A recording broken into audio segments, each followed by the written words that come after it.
मनोज जरांगे आणि चंद्रशेखर बावनकुळे यांच्यामध्ये गेले काही दिवस सातत्याने आरोप प्रत्यारोप होत होते। हा सगळा विषय जरांगेंनी आपल्याकडून एकतर्फी थांबवलाय।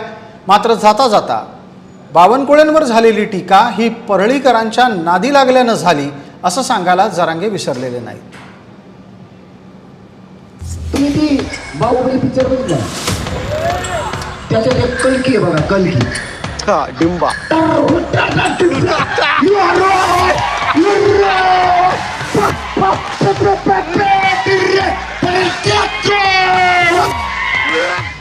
मनोज जरांगे पाटलांच्या महाराष्ट्र दौऱ्यात जरांगेंनी महसूल मंत्री चंद्रशेखर बावनकुळेंवर टीकेचे प्रहार केले।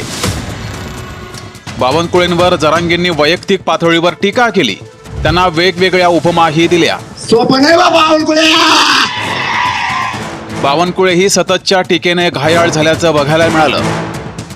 आता एवढी टीका केल्यानंतर जरांगे पाटलांनी आता एकतर्फी शस्त्रसंधी जाहीर केली आहे।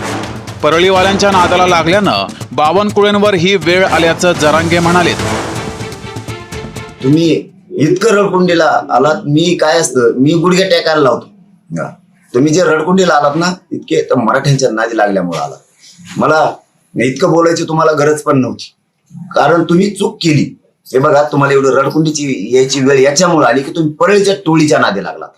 त्यांचं ऐकून तुम्ही एवढा मोठा अपराध केला की तुम्ही मराठ्यांच्या लेकरांचं वाटोळं केलं त्यांचं ऐकून।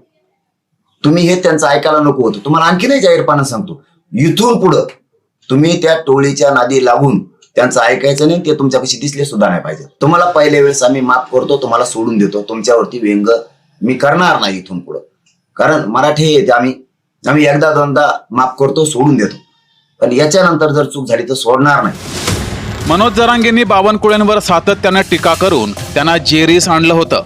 मागच्या वेळेस भुजबळ जरांगेंच्या रडारवर होते, यावेळेस बावनकुळेंना जरांगेंची टीका सहन करावी लागली होती।